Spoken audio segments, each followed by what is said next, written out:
கர்த்தருடைய பரிசுத்த நாமம் மகிமைப்படுவதாக. இந்த காலை நேரத்தில் இந்த ஆராதனையிலே உங்களை சந்திப்பதில் அதிக மகிழ்ச்சி அடைகிறேன். இந்த நாளில் இந்த நேரலை வழியாக இந்த ஆராதனையிலே கர்த்தருடைய நாமத்தை மகிமைப்படுத்த உங்களை அவரை வாழ்த்தி வரவேற்கிறேன்.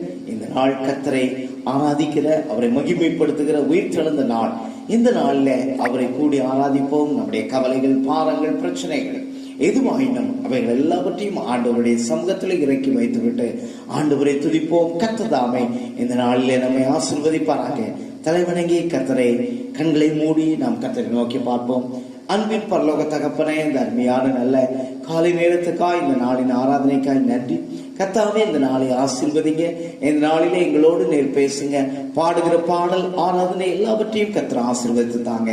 எல்லா எதிர்க்கிரியில் இயேசுவின் நாமத்தில் மறைந்து போகட்டும். உம்முடைய வல்லமுள்ள நாமம் மகிமைப்படட்டும். இயேசு கிறிஸ்துவின் இந்த நாமத்தில் கெஞ்சி கேட்கிறேன் ஜீவனுள்ள நல்ல பிதாவே, ஆமேன், ஆமேன். ஒரு சில பாடல்களை பாடி ஆண்டவருடைய நாமத்தை மகிமைப்படுத்துவோம்.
தேவனே என்றும் என்றுமா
கர்த்தருடைய நாமத்தை மகிமைப்படுத்துவோம்.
ஹல்லேலூயா, ஸ்தோத்திரம். கர்த்தாவே உமக்கு நன்றி செலுத்துகிறோம் ஆண்டவரே. ஹல்லேலூயா, ஸ்தோத்திரம். ஆண்டவரை நம்பி இருக்கும் பொழுது நாம் ஒரு நாளிலும் எந்த காரியத்திலும் வெட்கப்பட்டு போவது. ஹல்லேலூயா, ஸ்தோத்திரம். பல நேரங்களிலே சாத்தான் நம்மை ஹல்லேலூயா விழத்தள்ளலாம்.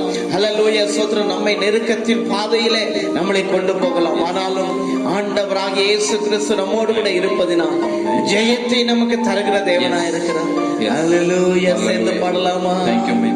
உம்மை நம்பி வந்தேன் நான் வெட்கப்படல, உந்தையை என்னை கைவிடல.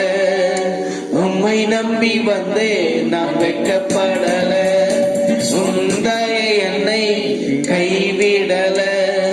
வெறும் கையா நான் கடந்து வந்தேன், இரு பரிவாரங்கள் எனக்கு தந்தீர். வெறும் கையா நான் கடந்து வந்தேன், இரு பரிவாரங்கள் எனக்கு தந்தீர். எல்லோகேலே, எல்லோகேலே, எல்லோகே உம்மை துதிப்பேன். சேர்த்து சொல்லுங்க.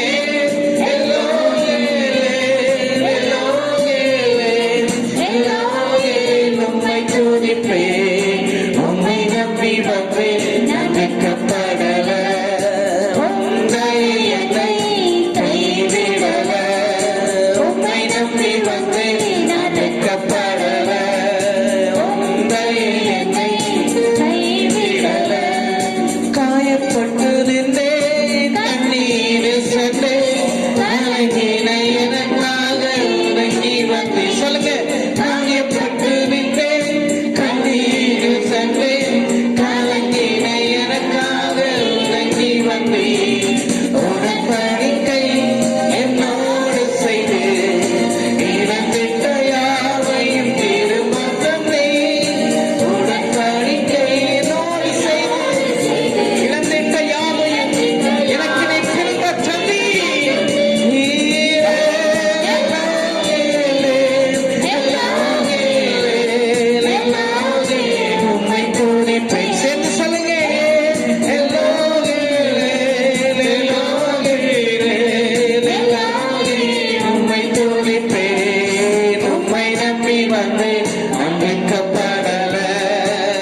ஆமென் ஹalleluya உமக்கு நன்றி நன்றி நன்றி நன்றி Thank you, my Jesus. இயேசுவே Thank you for your presence.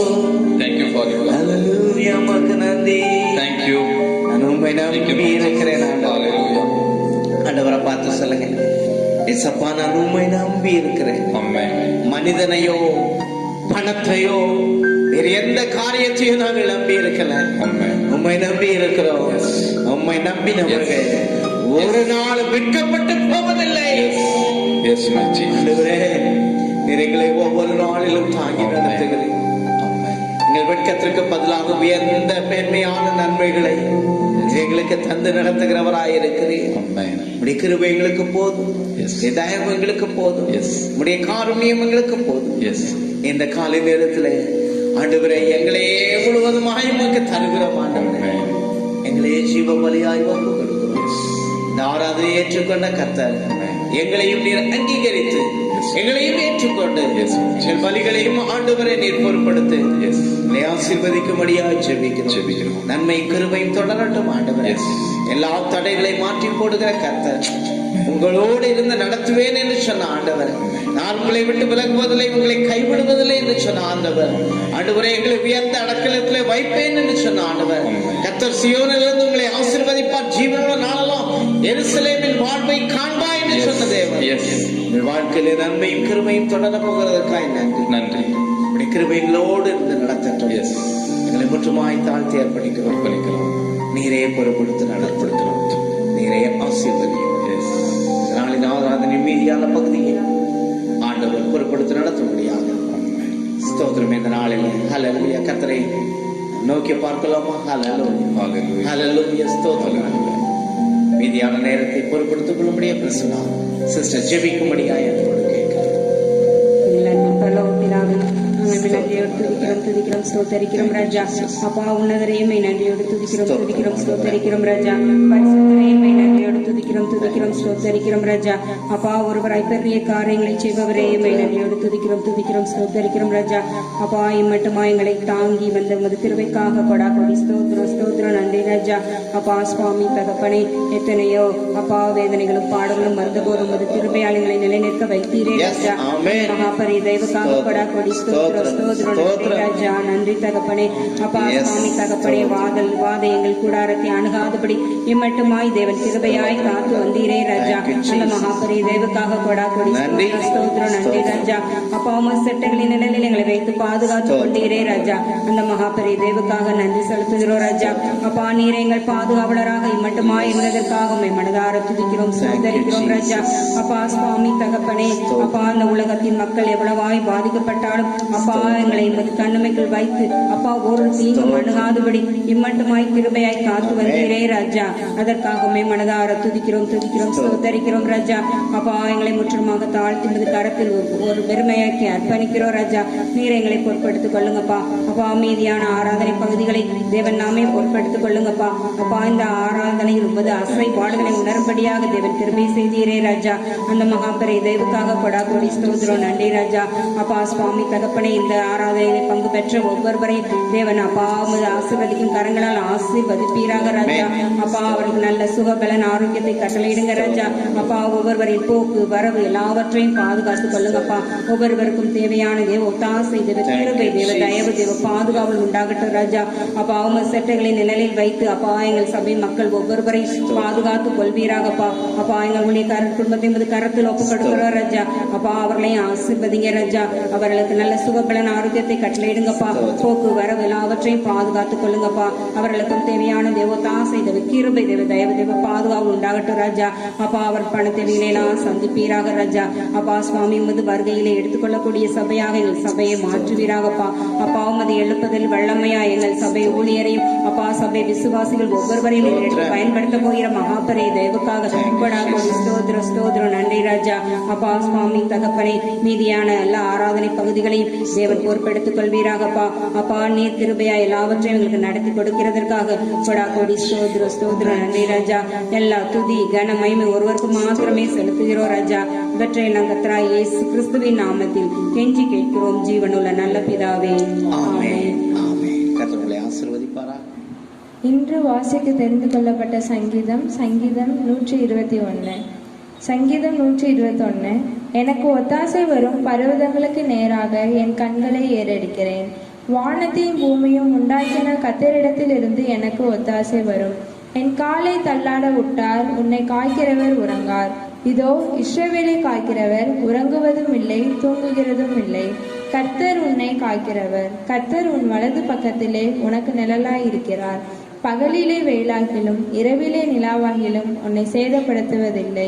கர்த்தர் உன்னை எல்லா தீங்குக்கும் விலக்கி காப்பார். அவர் உன் ஆத்துமாவை காப்பார். கர்த்தர் உன் போக்கையும் உன் வரத்தையும் இதன் முதற்கொண்டு என்றென்றைக்கும் காப்பார்.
நல்ல ஆண்டவருடைய வார்த்தைகளை நமக்கு பாஸ்டர் பால் டேவிட் அவர்கள் கொடுப்பார்கள்.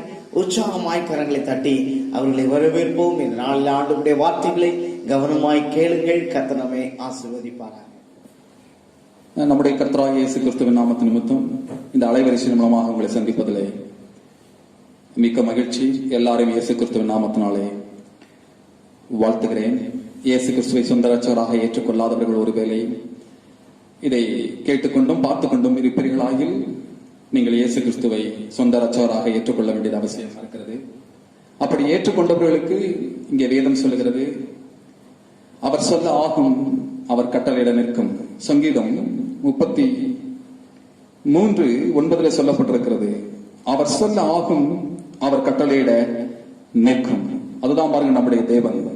அவர் சொன்னா சொன்ன மாதிரி நடக்கும். அவர் சொன்னா சொன்ன மாதிரி நடத்துவார். அவர் சொன்னா சொன்ன மாதிரி நடக்க வைப்பார். நாம் ஆராதிக்கின்ற கர்த்தர். ஏனென்றால் அவர் மிகவும் நம் வாயிலிருந்து புறப்படுகின்ற அந்த வார்த்தைக்கு, அந்த சொல்லுக்கு மிகவும் முக்கியத்துவம் கொடுக்கின்ற கர்த்தர். இன்று நாம் நம்முடைய வாயின் வார்த்தைக்கு முக்கியத்துவம் கொடுக்க வேண்டியது கிறிஸ்தவ வாழ்க்கைக்கு அவசியமா இருக்கிறது. ஏனென்றால் வெற்றி வாய்ப்புகள், அநேக காரியங்கள் இந்த வாய் மூலமாகத்தான் வருகிறது என்று வேதம் சொல்லுகிறது. வேதத்தில் எழுதப்பட்டிருக்கிறது, நீதிமான்களுடைய வாய் ஜீவ ஊற்று. அந்த வாயிலிருந்து ஜீவன் தருகின்ற வார்த்தைகள், சொல்லுகள் பிறக்க வேண்டியது அவசியமா இருக்கிறது. ஒரு மொழி கேள்விப்பட்டிருக்கோம் பாருங்க, ஒரு சொல் வெல்லும், ஒரு சொல் கொல்லும். ஏனென்றால் வெல்லுகின்ற சொல்லை தான் நாம் எல்லாருமே பேச வேண்டியது அவசியமா இருக்கிறது. பயம் தருகின்ற வார்த்தைகளை பேச வேண்டியது அவசியமா இருக்கிறது. ஆசீர்வாதங்களை கொண்டு வருகின்ற வார்த்தைகளை பேசுவது அவசியமாக இருக்கின்றது. வெற்றி வாய்ப்புகளை கொண்டு வருகின்ற வார்த்தைகளை பேசுவது அவசியமா இருக்கின்றது. அதான் பாருங்க, சொல்லுக்கு அதிகமான வல்லமை இருக்கிறது என்று வேதம் சொல்லுகிறது. ஒரு மொழி கேள்விப்பட்டிருக்கிறோம், சொல்லுக சொல்லில் பயனுடைய சொல்லற்க சொல்லில் பயனில்லா சொல் என்று. பயம் தருகின்ற வார்த்தைகளை, ஜீவன் தருகின்ற வார்த்தைகளை, வெற்றி வாய்ப்புகளை தருகின்ற வார்த்தைகளை, ஜெபத்திற்கு பதில் வருகின்ற வார்த்தைகளை, ஜீவன் தருகின்ற வார்த்தைகளை, செழிப்பு, வாழ்வு, வளமை, சுகம், ஆரோக்கியம், பரிசுத்தம், நீதி, உண்மை, இவைகளை தருகின்ற வார்த்தைகளை பேச வேண்டியது, சொல்ல வேண்டியது அவசியமா இருக்கிறது. ஏனென்றால் ஏசாயா தீர்க்கதரிசன புத்தகம் 55வது அதிகாரத்தில் சொல்லப்பட்டிருக்கிறது, தேவனுடைய வார்த்தை, தேவனுடைய சொல் என்பது எவ்வளவு தீவிரமானது, எவ்வளவு காரியங்களை வாய்க்க செய்கிறது என்பதை அங்கே சித்தரிக்கிறது. பாருங்க, தேவனுடைய வார்த்தை என்பது வானத்திலிருந்து இறங்கி பூமியை நடைத்து முளை கிளம்பி விளையச் செய்து விதைக்கிறவனுக்கு விதையையும் புசிக்கிறவனுக்கு ஆகாரத்தையும் கொடுக்கிறது. எப்படியோ அப்படியே என் வாயிலிருந்து புறப்படுகின்ற வார்த்தையும் இருக்கும். அது அனுப்பின காரியமாகும்படியே வாய்க்கும். அது வெறுமையா என்னிடத்திற்கு திரும்பாது. அது நான் விரும்புகிறதை செய்து நான் அனுப்பின காரியமாகும்படியே வாய்க்கும்.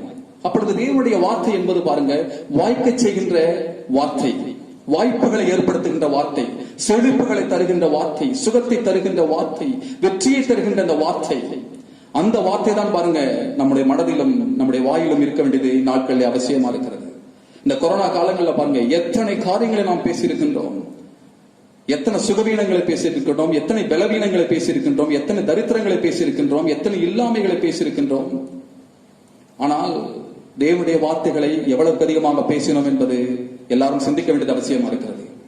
அப்ப தேவனுடைய வார்த்தைகளை நாம் பேசும் பொழுது, தேவனுடைய சொல்லை நாம் சொல்லும் பொழுது அங்கே நிச்சயமாகவே பலன் உண்டு என்று வேதம் சொல்லுகிறது. ஏனென்றால் அவர் சொல்ல ஆகும், அவர் கட்டளையிட நிற்கும். அதுதான் நம்முடைய தேவனாகிய கர்த்தர். அவர் சொன்னா சொன்னபடி நடக்கும், அதுல மாற்றமே கிடையாது. பாருங்க, அவர் சொல்ல ஆகும், அவர் கட்டளையிட்டார்னா அது நின்றே ஆகும். அவர் சொன்னா ஆகும். அதனாலதான் பாருங்க அப்போஸ்தலனாகிய பவுல் எபிரேயர்கள் நிருபத்தில் சொல்றான் பாருங்க, அவர் உன்னை விட்டு விலகுவதும் இல்லை, உன்னை கைவிடுவதும் இல்லை என்று சொல்லி இருக்கிறாரே, அதனாலே நான் தைரியம் கொண்டு கர்த்தர் எனக்கு சகாய, நான் பயப்படேன், மனுஷன் எனக்கு என்ன செய்வான் என்று சொல்லலாமே. சங்கீதனாகிய தாவீது சொல்றான் பாருங்க, எதினாலே அப்போஸ்தலனாகிய பவுல் எதனால சொல்றாரு? தேவனுடைய வார்த்தையினாலே. அந்த வார்த்தையினாலே தைரியம் கொள்ளலாம், எதனாலையும் அல்ல, எந்த மனிதனாலையும் அல்ல. தேவனுடைய வார்த்தையினாலே எல்லாருமே தைரியம் கொள்ள வேண்டியது அவசியமா இருக்கிறது. ஏனென்றால் எனக்கு உலகத்தில் இருக்கின்ற காரியங்கள், நம்முடைய உறவுகள், நம்முடைய நண்பர்கள் எல்லாருமே நம்மளை அதைரியப்படுத்துற மாதிரிதான காரியங்கள் நடக்கிறது ஒழிய, தைரியப்படுத்துகின்ற காரியங்கள், தைரியப்படுத்துகின்ற வார்த்தைகள், தைரியப்படுத்துகின்ற சமய சூழ்நிலைகள்லாம் நமக்கு நடக்கல. அதனாலதான் கர்த்தர் இதெல்லாம் அறிந்துதான் பாருங்க அப்போஸ்தலனாகிய பவுல் சொல்றாரு, எந்த மனுஷன் சொல்றதையும் நீ கேட்காத. அந்த மனுஷன் சொல்லுவான் ஆகாதும்பா, அது நடக்காதும்பா, அது உருவாகாதும்பா, முன்னேறாதும்பா, நடக்காதும்பா. ஆனா வேதம் சொல்லுகிறது அவர் சொல்ல ஆகும். அந்த காரியம் நிச்சயமாகவே உனக்கு ஆகும் என்று கர்த்தர் சொல்லுகிறார். அதனாலே தைரியம் கொள், தேவனுடைய வார்த்தையினாலே. சங்கீதக்காரனாகிய தாவீது சொல்றான் பாருங்க, உன்னதமானவருடைய மறைவில் இருக்கவன் சர்வ வல்லவருடைய நிழலில் தங்குவார். நான் கர்த்தரை நோக்கி நீர் என் அடைக்கலம், என் கோட்டை, என் தேவன், நான் நம்பி இருக்கிறது என்று சொல்லுவேன். என் நம்பிக்கை வீண் போகாது. ஏனடா எனக்கு தெரியும் அந்த வார்த்தை ஒருபோதும் வாய்க்கும்படியாக செய்யும். அந்த வார்த்தை ஒருபோதும் எல்லாவற்றையும் ஆக்கும். அழிக்கின்ற வார்த்தை கிடையாது, ஆக்குகின்ற வார்த்தைகள். சில பேர் பேசுறானா பாருங்க, ஒண்ணுமே விளங்காதுன்னு சொல்லுவாங்க பாருங்க. இவன் வாயில விழுந்தாலே ஒண்ணு விளங்காது, இவன் வாயை வச்சாலே ஒன்றுமே நடக்காது, இது காரியமே ஆகாதுன்னு சொல்லுவாங்க பாருங்க. ஆனால் நீங்களும் நானும் பேசினால் அது ஜீவ ஊற்று என்று வேதம் சொல்லுகிறது. நீதிமானுடைய வாய் ஜீவ ஊற்று. அதனால இந்த வாயை குறித்து நாம் எல்லாரும் எச்சரியா இருக்க வேண்டியது அவசியமா இருக்கிறது. இந்த வாய் தேவன் நமக்காக கொடுத்த ஆசீர்வாதமானது. இந்த நாவு பாருங்க அவ்வளவு ஆசீர்வாதமானது. தேவனுடைய ஆசீர்வாதங்களை, வெற்றி வாய்ப்புகளை சுதந்திரிக்கக்கூடிய ஆற்றல் இந்த நாவில இருக்கிறது வேதம் சொல்லுகிறது. அதை நல்லா தெரியும் பாருங்க சங்கீதக்காரனாகிய தாவீதுக்கு. அதான் பாருங்க சங்கீதம் 122 சொன்னா பாருங்க, எனக்கு ஒத்தாசை வரும் பருவங்கள் நேராக என் கண்களை ஏறெடுக்கின்றேன். வானத்தையும் பூமியும் உண்டாக்கின கர்த்தர் எனக்கு ஒத்தாசை வரும். என் காலை தள்ளாட விட்டார், என்னை காக்கிறவர் உறங்கார். இதோ இஸ்ரவேலை காக்கிறவர் உறங்குவதும் இல்லை, தூங்குவதும் இல்லை. கர்த்தர் என்றென்றைக்கும் என் போக்கை வரத்தையும் பாதுகாத்து வழி நடத்துகின்றவர், என்னை தூக்கி விடுகின்றவர், என்னை தாங்குகிறவர், என்னை தப்புவிக்கிறவர், என்னை ஏந்துகிறவர், என்னை வழி நடத்துகின்றவர், என்னை மன்னிக்கின்றவர். அப்படிப்பட்ட கர்த்தர் சொன்ன ஆகும். நான் சொல்கிறேன், சொன்ன ஆகும். அதனாலதான் பாருங்க புதிய ஏற்பாட்டிலே இயேசு கிறிஸ்து இந்த பூமியில வந்ததுக்கு அப்புறமாக எல்லா இடத்துலயும் நம்ம வாசித்திருக்கிறோம் பாருங்க. இங்க கூட பழைய ஏற்பாட்டு காலத்தை கூட தேவனாகிய கர்த்தர் சொன்னார், அவர் சொல்ல ஆகும், அவர் கட்டளையிட நிற்கும். ஆனால் புதிய ஏற்பாட்டிலே உன் விசுவாசத்தின்படியே உனக்கு என்ன செய்யும் ஆகும் என்று கர்த்தர் சொன்னார். எப்படிப்பட்ட கர்த்தர் பாருங்க. நாம சொல்ல கூட வேண்டாம், ஏன்னா வாய் அடைக்கணும். ஏன்னா அந்த வாய் பாருங்க சில நேரத்துல தாறுமாற எதையாச்சும் பேசி ஆசீர்வாதங்களை கெடுத்து விடுகிறது. அதற்கு ஒரு உதாரணமாக ஒன்று சொல்லுகிறேன் பாருங்க. எல்லாரும் கூடி ஜெபிக்கின்றோம், எல்லாரும் கர்த்தருடைய காரியங்கள்ல தேவனுடைய சமூகத்துல நாம் ஜெபிச்சு விட்டு எல்லாருமே ஒன்று சொல்லுவோம் பாருங்க, ஜெபம் இருக்கிறேன் நடக்குதான்னு பார்ப்போம். அங்கேயே ஜெபத்திற்கு பதில் வந்து விட்டது. நான் சொல்லுகிறேன், ஜெபித்திருக்கிறேன், கர்த்தர் நிச்சயம் நடத்தியே தீருவார். அப்படிப்பட்ட ஒரு முடிவு எடுத்துக்கிட்டு தான் பாருங்க நாம் ஜெபத்திற்கு போக வேண்டியது அவசியமா இருக்கிறது. தேவனை பற்றி அறிவு நமக்குள்ள இருக்க வேண்டியது அவசியமா இருக்கிறது. தேவனை பற்றி என்ன அறிவு? அவர் சொல்ல ஆகும், அவர் கட்டளையிடம் இருக்கும். அப்படிப்பட்ட தேவனை நான் ஆராதிக்கின்றேன். என்னுடைய நாவும் அப்படிப்பட்ட நாவாக இருக்கின்றோம். அந்த நாவில் வருகின்ற ஒரு சொல்லும் அப்படிப்பட்ட சொல்லாக இருக்கின்றோம். கொள்ளுகிற சொல்லாக இல்லாமல் வெல்லுகிற சொல்லாக இருக்க வேண்டும் என்று கர்த்தர் விரும்புகின்றார். அதைத்தான் நீங்களும் நானும், பிரசங்கிக்கிற நானும் சரி, பிரசங்கம் கேட்கிற நீங்களும் சரி, எல்லாரும் வாய்க்கு முக்கியத்துவம் கொடுக்க வேண்டிய அவசியமா இருக்கிறது. தேவையில்லாத வார்த்தைகளை பேச நீங்க விரும்பாதீங்க, மற்ற காரியங்களை பேச விரும்பாதீங்க, அவிசுவாசத்தை பேச விரும்பாதீங்க, தரித்திரத்தை பேச விரும்பாதீங்க. ஜீவனை பேசுங்கள், ஜீவனை கட்டவிழ்த்து விடுங்கள். ஜீவனை குடும்பங்களிலே அங்கங்க வச்சு பாருங்க தேவனுடைய வார்த்தையை. அதனாலே தைரியம் கொண்டு, தேவனுடைய வார்த்தையினாலே தைரியம் கொள்ளுங்கள். அதுதான் தேவனுடைய வார்த்தை இங்க சொல்லுகிறது பாருங்க. தேவனுடைய வார்த்தை ஒருபோதும் தோற்று போவதில்லை என்றால் எல்லாருக்குமே தெரியும். தேவனுடைய வார்த்தையை பெற்றிருக்கிற நீங்களும் நானும் ஒருபோதும் தோற்று போவதற்காக நாம் பிறக்க இல்லை, மறுபிறப்பு ரட்சிப்புகளாக அதற்காக நம்ம வரல. பழையவைகள் எல்லாம் ஒழிந்து போயின, எல்லாம் புதிதாயின. என்ன புதிது? ரட்சிக்கப்படுறதுக்கு முன்னாடி பேசின பேச்சவே இங்கேயும் பேசக்கூடாது, நடக்காது, விளங்காது, உருவாகாது, ஒண்ணு நடக்காது, இந்த பையன் உருப்பட மாட்டான், அந்த பிள்ளை உருப்படாது, இது விளங்காது, இது நடக்காது, இது ஆகாது, நிறுத்து என்று கர்த்தர் சொல்லுகிறார்.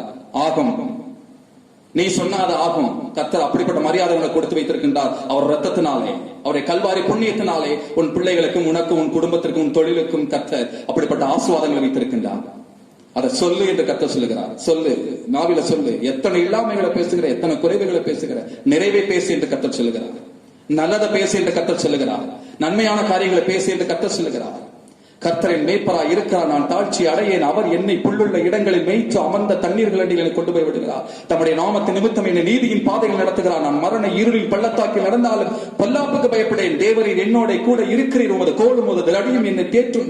என் சத்துருக்களுக்கு முன்பாக எனக்கு ஒரு பந்தியை ஆயத்தப்படுத்தி என் தலையை எண்ணெயால் அபிஷேகம் பண்ணுகிறீர். என் பாத்திரம் நிரம்பி வழிகிறது. என் ஜீவனுள்ள நாளெல்லாம் நன்மையும் கிருபையும் என்னை தொடரும் என்று சொல். அதனாலே தொடருமா இல்லையான்னு பாரு. அதை விட்டுட்டு நடக்காது, விளங்காது, உருவாகாது, அந்த மனம் திரும்புவதற்கு முன்னாடி இந்த வாயை எங்கே கொண்டு வராத. இந்த நாவ பேச்சுப்புகளாக வர வேண்டியது அவசியமா இருக்கிறது கர்த்தர் சொல்கிறார். வாயை மாற்று, ஜீவனை கொண்டுட்டு வந்த வாயில இந்த வார்த்தையினாலே, அதனாலே தேவனுடைய வார்த்தையினாலே நீங்கள் இடம் கொண்டு பெறுகிறீர்கள் என்று சொல்லுகிறார். லீபனோனிலே கேதுருவை போல வளருவீர்கள் என்று சொல்லுகிறார். கொழுத்த கன்றுகளைப் போல வளருவீர்கள் என்று சொல்லுகிறார். அலறி செடியை போல வளருவீர்கள் என்று சொல்லுகிறார். அதனாலே தைரியம் கொள்ளுங்கள். தேவனுடைய வார்த்தை சொல்லுகிறது பாருங்க, உன் சந்ததியின் மேலே, உன் பிள்ளைகளின் மேலே என் ஆவியையும் என் ஆசீர்வாதத்தையும் ஊற்றுவேன். அதனாலே அவர்கள் எப்படி இருப்பார்கள் தெரியுமா? தேவனுடைய ஆசீர்வாதங்களை பெற்றுக் கொண்டவர்கள், தேவனுடைய வார்த்தையை பெற்றுக் கொண்டவர்கள் புல்லுகளின் ஓரமாய், வாய்க்கால்களின் ஓரமாய் இருக்கின்ற அலறி செடிகளைப் போல என்ன செய்வார்கள்? வளருவார்கள். அவர்கள் செய்வது எல்லாம் என்ன செய்யும்? வாய்க்கும் என்று எழுதப்பட்டிருக்கிறது. சந்தானத்தின் மேல். அப்ப பிள்ளைகளை பார்க்கும் பொழுது, ஒரு தொழிலை பார்க்கும் பொழுது, மற்ற காரியங்களை பார்க்கும் பொழுது, ஒண்ணுமே நடக்காமல் இருக்கும் பொழுது மண்டை போட்டு பிச்சுக்கிற வேண்டாம். நீங்க நான் என்ன செய்ய போகிறேன், இந்த காரியத்தை குறித்து, என் பிள்ளையை குறித்து என்ன செய்ய போகிறேன், இந்த தொழிலை குறித்து என்ன செய்ய போகிறேன், என் எதிர்காலத்தை குறித்து என்ன செய்ய போகின்றேன், இதெல்லாம் வச்சுட்டு என்ன செய்ய போகின்றேன் என்பதை விட்டுட்டு கர்த்தர் என்ன செய்ய திட்டம் வைத்திருக்கின்றார், கர்த்தாவின் சொல்லும் நான் கேட்கின்றேன். நீர் சொல்லும் கர்த்தாவே என்றால் நீர் சொன்னா அது ஆகும். எனக்கு நல்லா தெரியும். நீர் சொல்ல ஆகும், நீர் கட்டளையிட நிற்கும் என்று எனக்கு தெரியும். கர்த்தாவே, தவறாக பேசியிருந்தா, அவிசுவாசத்தை பேசினா என்ன மன்னியும், ரத்தத்தினால கழுவும். நல்ல வார்த்தையை பேச கர்த்தா உதவி செய்யும். ஜீவ வார்த்தைகளை பேச உதவி செய்யும். ஜீவ பாதையில் நடக்க எனக்கு உதவி செய்யும் கர்த்தாவே. சிம்பிளான ஒரு ஜெபம் பாருங்க, அநேக வெற்றிகள் எங்களுக்கு காலுக்களாக கொண்டு வந்து சேர்க்கும். நீங்கள் ஒன்றை குறித்தும் கவலைப்படாமல் முதலாவது தேவனுடைய ராஜ்யத்தின் நீதியும் என்ன செய்யுங்கள்? தேடுங்கள். அப்பொழுது நீங்கள் எதிர்பார்க்கின்ற காரியங்கள் அத்தனையும் உங்களுக்கு கூட கொடுக்கப்பட்டே ஆகும் என்று கர்த்தர் சொல்லுகிறார். அவர் சொன்னா சொன்னபடி செய்வார் பாருங்க. ஆனா அதே மாதிரி அவர் சொல்றத நாம கேட்க வேண்டியது அவசியமா இருக்கிறது. என்ன கேட்கணும்? இந்த நாவை அடக்கணும். பிள்ளைகளுக்கு விரோதமா பேசக்கூடாது, ஊழியத்துக்கு விரோதமா பேசக்கூடாது, மக்களுக்கு விரோதமா பேசக்கூடாது, தொழிலுக்கு விரோதமாக பேசக்கூடாது, எதிர்காலத்துக்கு விரோதமாக பேசக்கூடாது. மற்றவர்கள் பேசலாம், தேவனுடைய ஜனம் நீங்க யாரும் பேசக்கூடாது. அது ஊழியக்காரர்களாக இருந்தாலும் சரி. நடக்காது, விளங்காது, உருவாகாது, இது இப்படி ஆகுமா, அது அப்படி ஆகுமா, அந்த காரியம் இப்படி நடந்துருமா, இந்த காரியம் இப்படி நடந்துருமா, இது எப்படி ஆக போகுது, சரி தொலைஞ்சு விட்டுறலாமா, அதெல்லாம் பேசாத. நடக்கும், ஆகும். நீ சொல்லி பாரு, ஆகும். அந்த பிரச்சனைகளாக அந்த வார்த்தைகளை சொல்லி பாரு, ஆகும். அந்த தரித்திரத்துக்கு நேராக ஐஸ்வர்யத்தின் தேவனுடைய ஆசீர்வாதங்களை சொல்லி பாரு, அது ஆகும். ஒழுங்கில்லாத பிள்ளைகள் மத்தியில் ஒழுங்கான தேவனுடைய ஞானத்தையும் அறிவையும் சொல்லி பாரு, அது ஆகும். முன்னேறாத காரியங்களை முன்னேற்ற முடியாத செய்ய தேவனுடைய வார்த்தையினாலே ஆகும். அவர் சொல்ல ஆகும், அவர் கட்டளையில் இருக்கும். அப்படிப்பட்ட தேவரை நாம் வணங்குகிறோம் என்பதே மனதில் எப்பொழுதும் வைக்க வேண்டியது அவசியமா இருக்கிறது. கண்டதை பேசிக்கிட்டு ஜபத்துல போகும்போது மட்டும் பரிசுத்தமான வார்த்தைகளை பேசினா ஒண்ணுமே நடக்காது என்று கர்த்தர் சொல்லுகிறார். அது ஊழியக்காரா இருந்தாலும் சரி, நானா இருந்தாலும் சரி, நீங்களா இருந்தாலும் சரி. ஜபத்துல என்ன பேசுகிறோமோ ஜபம் முடிஞ்சதுக்கு அப்புறம் அதைத்தான் பேசணும். ஜபத்துல என்ன பேசுகிறோம்? கர்த்தாவே, இந்த காரியங்களை நடப்பித்து நன்மையாய் தருகிறேன், உமக்கு நன்றி. ஜபம் முடிஞ்சதுக்கு அப்புறம் சொல்லி இருக்கிறேன், கர்த்தர் என்ன செய்தாருன்னு பார்ப்போம். இல்ல, கர்த்தருடைய சித்தங்களை முதலாவது அறிந்து கொள்ள வேண்டியது அவசியமா இருக்கிறது. தேவனுடைய என்னை குறித்தும் உங்களை குறித்தும் தேவனுடைய திட்டம் வெற்றியுள்ள ஒரு நல்ல ஒரு வாழ்க்கை, பரிசுத்தமான ஒரு வாழ்க்கை, நீதி நிறைந்த ஒரு வாழ்க்கை, சமாதானம் நிறைந்த ஒரு வாழ்க்கை, உயர்த்தப்பட்ட ஒரு வாழ்க்கை, எதிரிகளுக்கு முன்பாக ஒரு பந்தி ஆயத்தப்படி தலையை எண்ணெயால் அபிஷேகம் பண்ணி பாத்திரம் நிரம்பி வழிபாடி செய்கின்ற தேவனுடைய நிறைவான ஒரு வாழ்க்கை. அப்படிப்பட்ட வாழ்க்கையை தான் உங்களுக்கு எனக்கு கர்த்தர் வச்சிருக்கிறார் பாருங்க. அப்படிப்பட்ட வாழ்க்கையின் தரத்தை நாம் புரிந்து கொள்ள வேண்டியது அவசியமா இருக்கிறது தேவனை பற்றி. அதுதான் பாருங்க நம்முடைய தேவனாகிய கர்த்தருடைய உங்களை குறித்தும் என்னை குறித்தும் உயர்வான திட்டம். முத்திரை மோதிரமாக வைப்பேன்னா வைப்பேன், அநேகருக்கு வெளிச்சமாக வைப்பேன்னா வைப்பேன், உன்னை உப்பாக அநேகருக்கு வைப்பேன்னா அதை நான் வைப்பேன், உன்னுடைய வாழ்க்கையை பிரயோஜனமாக செய்வேன்னா செய்வேன், உன்னை உயர்த்துவேன்னு சொன்னா உயர்த்துவேன். அதான் கர்த்தர். சில பிரச்சனைகள் வரலாம், சில சூழ்நிலைகள் வரலாம், இது நடக்காத மாதிரியே தெரியலாம். நான் சொல்லுகிறேன், கர்த்தர் நடத்தியே தீர்வார். அந்த காரியத்தை மனதில் எழுதி வைத்துக் கொள்ளுங்கள். நான் சொல்லுகிறேன், ஆகவே ஆகாதவங்களும் உங்க மனசுக்கு தோணலாம், கர்த்தர் வச்சிருக்கிறார் பாருங்க, இது ஆகியே தீரும். அப்ப தேவனும் நாமளும் ஒன்னாயிரம் பாருங்க. தேவன் எப்படி ஒரு காரியத்தை பார்க்கிறாரு, இது ஆகியே தீரும், இது என் பிள்ளைகளே. அப்ப நாமளும் அப்படி சிந்திக்கணும், இந்த காரியம் ஆகியே தீரும். கர்த்தர் சொல்லுகிறார், ஆகும். ஆகாதது விளங்காது அவங்க சொல்றாங்களே, அவங்க என்ன வேணாலும் சொல்லட்டும், அவங்க என்ன வேணாலும் சொல்லட்டும், யார் என்ன வேணாலும் சொல்லட்டும், பிசாசு என்ன வேணாலும் சொல்லட்டும், எதிரிகள் என்ன வேணாலும் சொல்லட்டும், நீங்க உங்க வாயிலிருந்து இதைத்தான் சொல்லணும், ஆகும், இது நடக்கும், இது உண்டாகும், இது மாற்றமே இல்லை. கர்த்தர் முன்னேற்றியே தீருவார். எல்லா கர்த்தருடைய கரத்தில் இருக்கிறது. கர்த்தருடைய கரத்தில் வந்தது எதுவும் விருதாவாக திருமணதில்லை. கர்த்தர் 1, 30, 60, 100 பலன் பெறும்படி செய்கின்ற கர்த்தர், நான் ஆராதிக்கின்ற கர்த்தர். அதனாலே நான் தோற்று போவதில்லை, அதனாலே நான் கண்ணீர் வடிப்பதில்லை, அதனாலே நான் கவலைப்படுவதில்லை, அதனாலே நான் மிகப்பெரிய குழப்பத்திற்குள்ளாக இருப்பதில்லை. இதிலிருந்து விடுதலை தருகின்ற கர்த்தர், இதிலிருந்து தூக்கி விடுகின்ற கர்த்தர், இதிலிருந்து உயர்த்துகின்ற கர்த்தர், இதிலிருந்து மாற்றங்களை உருவாக்குகிற கர்த்தர் என் பட்சத்தில் இருக்கிறார். அதனாலே அவருடைய வாயின் மொழியாக, அவருடைய வாயாக நான் சொல்லுகிறேன், அந்த காரியமாகும் உனக்கு கர்த்தர் என்று சொல்லுகிறேன். அந்த காரியம் உனக்கு ஆகும், ஆகாத நடக்காத, நடக்காத நடக்காத, இது நம்மளால முடியுமா நடக்காத, உன்னால முடியும் என்று கர்த்தர் சொல்லுகிறார். இது நம்மளால ஆகுமா, நம்ம பிள்ளைனால ஆகுமா, நம்ம தொழில்னால ஆகுமா, இப்படியெல்லாம் வர முடியுமா? கர்த்தர் சொல்லுகிறாரு, உன் நினைவுகள் என் நினைவுகள் அல்ல, உன் சிந்தனைகள் என் சிந்தனைகள் அல்ல. நீ நினைக்கிற காட்டிலும், அருமையான மகளே மகளே, நீ நினைப்பதை காட்டிலும் உன் நினைவுகளை அதிகமாக நான் நினைச்சு வச்சிருக்கிறேன். உன்னை பற்றி நீ உயர்ந்த இடத்துல உன்னை நான் வைப்பேன், உயர்ந்த அடைக்கலத்துல நீ போற்றப்படுவ. அநேகர் கண்டு ஆச்சரியப்படுற காரியங்கள் உனக்கு நடக்கும். சின்ன சின்ன அற்பமான காரியங்களை குறித்து கவலைப்படாத, நீ பெரிதாக நினைக்கின்ற காரியங்களை சிறிதாக உன் காலுக்களாக போடுவேன் என்று கர்த்தர் சொல்லுகிறார். பயப்படாதே, கலங்காதே, கவலைப்படாதே, மாற்றங்கள் உனக்கு உண்டாகும். நான் சொன்னபடி அது நடக்கும் என்று நீ விசுவாசிக்கிறாயா? விசுவாசித்தால் உனக்கு ஆகும். நான் உன் தேவனாகிய கர்த்தர் சொல்லுகிறேன், உனக்கு அந்த காரியம் நிச்சயமாகவே ஆகும். மாற்றம் அல்ல, பயப்படாத, சோர்ந்து போகாத. தேவனாகிய கர்த்தர், நான் உன் பட்சத்தில் இருக்கிறேன், நான் உன்னை மன்னிக்கின்றேன். யார் மன்னிச்சாலும் பரவாயில்ல, நான் உன்னை மன்னிக்கின்றேன். யார் தூக்கி விடாட்டாலும் பரவாயில்ல, நான் உன்னை தூக்கி விடுறேன். யார் உன்னை ஆசீர்வதிச்சாலும் பரவாயில்ல, நான் உன்னை ஆசீர்வதிக்கிறேன். யார் உன்னை சபிக்கிறவன் சொன்னாலும் பரவாயில்ல, நான் உன்னை ஆசீர்வதிக்கின்றேன். நீ சபிக்கப்பட்ட ஆள் கிடையாது, நீ பாவப்பட்ட ஆள் கிடையாது, நீ ஒதுக்கப்பட்ட ஆள் கிடையாது. உனக்கு உலகத்திற்கு உன்னை வெளிச்சமாக நான் வைக்கின்றேன். நீதியின் சூரியன் உண்மையில உதிக்கும்படியாக நான் செய்கின்றேன். உன் மாப்பேசுகிற தொட்டி ஆசீர்வாதமாக நான் வைக்கின்றேன். உன் பிள்ளையை நான் பொறுப்படுத்த கையில் நடத்துகின்றேன். உன் தலையை நான் முன்னின்று நான் நடத்துகின்றேன். பயப்படாத, தைரியமாறு என்று கர்த்தர் சொல்லுகிறார். தைரியமாறு, விசுவாசம் உள்ளவனாயிரு, உறுதி உள்ளவனாயிரு என்று கர்த்தர் சொல்லுகிறார். ஏன் எனக்கு விளங்காது நடக்காது, நான் உருப்படவே மாட்டேன் அவங்க சொல்றாங்க, உருப்பட என்று கர்த்தர் சொல்லுகிறார். கர்த்தருடைய வார்த்தையை நம்ப, அவனுடைய வார்த்தையை நம்பாத. உன் மனசே சொல்லும், என்னத்தை வரப்போகுது, என்னத்தை நடக்க போகுது, என்னத்தை விளங்க போகுது, என்னத்தை ஆக போகுது. நீ இந்த மனதுக்கு நீ சொல்ல வேண்டியது இருக்குது. இல்ல, இது ஆகும், இது என்னால இல்ல, கர்த்தரால இது ஆகும். தேவனால செய்யக்கூடாது அதிசயமான காரியம் ஒன்று உண்டோ என்று இருக்கிற வார்த்தையை நான் விசுவாசிக்கிறாள். நீ விசுவாசிக்க மாட்டான, நான் விசுவாசிக்கிறேன். அதனால கர்த்தர் சொல்ற பாருங்க, பாவிகளுடைய வழியில் நில்லாமலும் பரியாசக்கார உட்காரும் இடத்தில் உட்காராமலும் தேவனுடைய வார்த்தையை நீங்கள் என்ன செய்ய வேண்டும், எடுத்துக்கொள்ள வேண்டும். அதனால உங்களுக்கு தைரியம் உண்டாகும் என்று கர்த்தர் சொல்கிறார். எனக்கு வாழ்க்கையில பிடியே இல்லை, என்ன செய்ய போறேன்? உனக்கு ஒரு பிடிப்பை நான் தர்றேன், நான் உனக்கு ஒரு பிடிப்பை தர்றேன், என் கரத்தை தர்றேன் உனக்கு. என் கரத்தை நீ பிடிச்சுக்கோ. என் கரத்தை பிடிச்ச எவனுமே கீழே விழுததே சரித்திரமே கிடையாது. உன்னை நான் தூக்கியே விடுவேன். என் கரம் ஸ்ட்ராங்கா இருக்கும். இப்போ உன் கரம் தான் என்ன இருக்க பற்றுக்கொள்ளணும். விசுவாசம் என்ற கரம், நம்பிக்கை என்ற கரம், ஜெபம் என்ற கரம், ஆராதனை என்ற கரம், காணிக்கை என்ற கரம், தசமபாகம் என்ற கரம், இந்த கரத்தை வச்சு என்னை இருக்க பிடிச்சுக்கோ. உன் ஆசீர்வாதத்தை தடுத்து நிறுத்த எவனாலும் முடியாது என்று கர்த்தர் சொல்கிறார். எவனாலும் முடியாது. உன் உழைப்புக்கு ஒருபோதும் பயனில்லாமல் போவதே கிடையாது. உன் கண்ணீருக்கு ஒரு நாளும் பதில் இல்லாமல் போவதே கிடையாது. உன் கவலைக்கு ஒரு நாளும் பதில் இல்லாமல் போவதே கிடையாது. உன் சாபத்திற்கு பதில் இல்லாமல் போவதே கிடையாது. உன் தரித்திரத்திற்கு பதில் இல்லாமல் போவதே கிடையாது. அநேக ஜாதிகளுக்கு உன்னை கடன்படியாக நான் செய்வேன். அது கூடிய விரைவில் நடந்தே ஆகும். ஏனென்றால் நான் வெண்கல கதவுகளை உடைத்து, இருப்பு தாழ்பாகளை முறித்து, அந்த காலத்தில் இருக்கிற பொக்கிஷங்களை ஒளிப்படுத்திருக்க புதைகளையும் உனக்கென்று தரப்போகிறேன். இது எப்படி ஆயிற்று? நம்முடைய கண்களுக்கு ஆச்சரியமா இருக்கு என்று சொல்லத்தக்கதான காரியங்களை உன் கண் முன்பாக பிரத்யட்சமா நடத்தி போய் காண்பேன். எப்படி ஆகும்? இது எப்படி ஆகுமா கர்த்தாவே? இது ஆயிருமா? அங்கேயே போச்சு. பதில் இருக்கு. இது ஆயிருமான்னு சொல்லாத, அது ஆகும் என்று கர்த்தர் சொல்லுகிறார். எப்படி வெண்கல கதவு உடைக்கப்படும்? உடைக்கப்படும். இருப்பு தாவல் எப்படி முறிக்கப்படும்? முறிக்கப்படும். நான் கடன் வாங்காம இருக்க முடியுமா? அப்படி ஒரு வாழ்க்கை எனக்கு வேணும். இருக்குதா? அப்படிப்பட்ட வாழ்க்கை உனக்கு இருக்குது. கர்த்தரிடத்துல உண்மையாயிரு. தசமபாகம் காணிக்கையில உண்மையாயிரு. மற்றவங்களுக்கு அது நடக்குதோ பலிக்குதோ பார்க்காத. இவங்க கொடுக்குறாங்களே, இவங்க வாழ்ந்துருக்காங்களா, வச்சிருக்காங்களா பார்க்காத.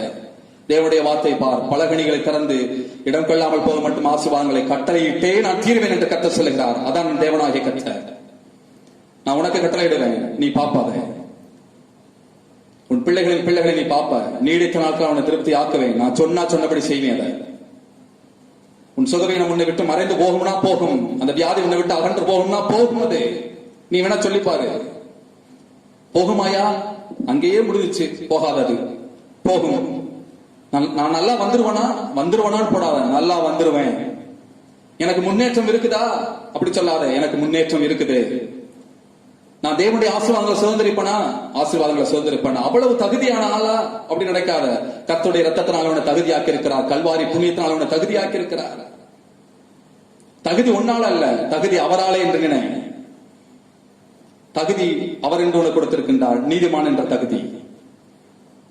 அதனாலதான் கர்த்தர் சொன்னாரு, இப்பொழுது நீதிமானாக இருக்கின்றார், இப்பொழுது என்னுடைய பிள்ளையா இருக்கின்றார். நீ ஏன் பிள்ளையா இருக்கிற? ஒருபோதும் நீ கவலைப்படாத, கண்ணீர் வடிக்காத. எல்லாவற்றையும் நான் பார்த்துட்டு தான் இருக்கிறேன். ஆண்டவரே, இதை பார்த்திருக்கீங்களா? இதை பார்த்துக்கிட்டு தான் இருக்கீங்களா? அந்த கொடுமையும், இந்த அக்கிரமத்தையும், இந்த அநியாயத்தையும் கர்த்தர் சொல்லுறாரு. எல்லாவற்றையும் நான் பார்த்து கொண்டுதான் இருக்கிறேன். கூடிய விரைவில் உனக்கு முடிவு கொண்டு வருவேன். நிச்சயமாகவே ஒரு முடிவு உண்டு. உன் நம்பிக்கை வீண் போகாதுன்னா போகாது, உன் நம்பிக்கை அங்கீகரிக்கப்படும் என்று கர்த்தர் சொல்லுகிறார். இது நாள் வரைக்கும் நடக்கலையே, ஏன் நடக்கல? இது நாள் வரைக்கும் நடக்கலையேன்னு சொல்ற பாரு, அதுவே நடக்காது. நடக்கும், இனிமேல் நடக்கும். இனி உன் தேசத்திலே தீங்கை நீ காணாது இருப்பாய் என்று கர்த்தர் சொன்னதுதான் பாருங்க. ஏனென்றால் அவர் சொல்ல ஆகும், அவர் கட்டளையிடம் நிற்கும். அதை நாம் ஆராதிக்கின்ற கர்த்தர். பாருங்க, அவர் சொல்லுகின்ற காரியங்களுக்கு, அவர் வைத்திருக்கின்ற காரியங்களை நாம் அங்கீகரிக்க வேண்டியது அவசியமா இருக்கிறது. எப்படி? நம்முடைய நாவினாலே, நம்முடைய சொல்லினாலே. எப்பொருள் யார் யார் வாய் கேட்பனும் அப்பொருள் மெய்ப்பொருள் காண்பது அறிவு என்று எழுதிருக்கிறது பாருங்க, மொழியிலே நாம் வாசிக்கின்றோம். அப்படிப்பட்ட பொருள்களை, அப்படிப்பட்ட வாய்ப்புகளை, அப்படிப்பட்ட நல்ல காரியங்களை இந்த வாயிலை சொல்லும் பொழுது நான் ஒன்று சொல்லுகிறேன், நீங்க என்ன சொல்றீங்களோ அது நடக்கும். நீங்க சொல்றதை காட்டி இன்னொரு ரகசியத்தை சொல்லித்தரேன். நீங்க விசுவாசித்தாலே ஆகும் என்று கர்த்தர் சொல்லுகிறார். இதை மட்டும் நீங்க விசுவாசிங்க. மற்றவங்க எல்லாம் போய் சொல்லிட்டு இருக்காங்க, இது ஆகுமா அது ஆகுமா, ஆலோசனை கேட்கறது, அங்க போய் நிக்கிறது, இங்க போய் நிக்கிறது. எங்கே நிக்காதுங்க. தேவனுடைய பிரசனத்தில் நில்லுங்கள், தேவனுடைய வார்த்தையில் நில்லுங்கள். அந்த வார்த்தை 1, 30, 60, 100 உங்களுக்கு நிச்சயமாகவே பலனை கொண்டு வரும். அதுல எந்த ஒரு மாற்றமே இல்லை. அவர் சொல்ல ஆகும், அவர் கட்டளையிடம் இருக்கும். கர்த்தர் மென்மேலும் ஹல்லேலூயா. இந்த நாளிலும் நல்ல ஆண்டவருடைய வார்த்தைகளை கேட்டோம், ஆண்டவரை பாடினோம், துதித்தோம். கர்த்தர் நிச்சயமாய் இந்த வார்த்தைகள் மூலம் நம்மோடு கூட இடைப்பட்டார். நிச்சயமாய் இந்த வார்த்தைகள் கிரியை செய்ய போகிறது, நம்முடைய வாழ்க்கையில ஆசீர்வாதமாய் மாறப்போகிறது. நிச்சயமாய் கர்த்தர் உங்கள் ஒவ்வொருவரையும் ஆசீர்வதிப்பாராக. கண்களை மூடி ஜெபிப்போம். இந்த நாளில் ஆண்டவரே ஸ்தோத்திரம், முழு ஆராதனை கர்த்தர் ஆசீர்வதித்து தந்தீரே, உமக்கு நன்றி. இந்த நாளில் தொடர்ந்து எங்களோடு இடைபடும், உடைய வல்லமையுள்ள நாமம் மகிமைப்படட்டும். பாடலை பாட ஆராதிக்க கர்த்தர் உதவி செய்து ஆண்டவரே இந்த நாளிலே கேட்ட வார்த்தைகளின்படி கர்த்தர் எங்களை ஆசீர்வதித்து நடத்துவீராக. எல்லா தடைகளும் மாறி போகட்டும். இயேசு கிறிஸ்துவின் என்ப நாமத்திற்கு என்று கேட்கிறேன் ஜீவனுள்ள நல்ல பிதாவே, ஆமென். நம்முடைய கர்த்தராகிய இயேசு கிறிஸ்துவின் கிருபை, பிதாவாகிய தேவனுடைய அன்பு, பரிசுத்த ஆவியானவருடைய அந்யோன்ய ஐக்கியம், சிநேகம், சமாதானம் என்றும் இன்னும் சதா காலங்களில் நம் அனைவரோடு கூட இருப்பதாக. ஆமென். என் ஆத்துமாவே கர்த்தரை ஸ்தோத்திரி, என் முழுமையுடைய பரிசுத்த நாமத்தை ஸ்தோத்திரி. என் ஆத்துமாவே கர்த்தரை ஸ்தோத்திரி, கர்த்தர் செய்த சகல வாளை மறவாதே. ஆமென், ஆமென். கர்த்தர் உங்களை ஒவ்வொருவரையும் ஆசீர்வதிப்பாராக.